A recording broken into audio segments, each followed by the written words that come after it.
వజ్రోత్సవం జరుపుకున్నటువంటి దశలో 60 రోజుల పాటు ప్రచార ఉద్యమం జరిగినప్పుడు డేంజర్లో ఉంది కాబట్టి రాజ్యాంగం డేంజర్లోనే ఉండబోతా ఉంది.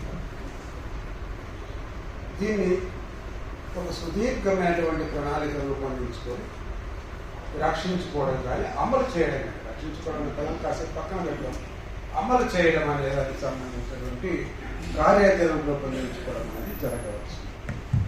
ఈ కార్యాచరణ రూపొందించుకోవడంలో అందరికీ బాధ్యత ఉంది, పౌరులందరికీ బాధ్యత ఉంది, సమాజంలో అందరికీ బాధ్యత ఉంది, ఎంతమంది కలిసి అంతమంది బాధ్యత. ఈ ప్రచార ఉద్యమంలో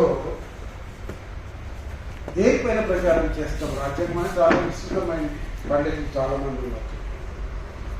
ఎంపిక చేసినటువంటి కొన్ని అధికరణలను మనము తీసుకొని ఆ అధికరణలని వివరించేటటువంటి విషయాల్ని మనము ప్రచారం చేయడం జరుగుతుంది. అంటే ఒక రకమైనటువంటి సిలబస్ లాగా మనం తయారు చేసుకొని ట్రైనింగ్ క్లాస్ నిర్వహించడం అనేది చేయాలి. సాధారణ భాషలో చెప్పాలంటే ట్రైనింగ్ క్లాసెస్ చేయాలి.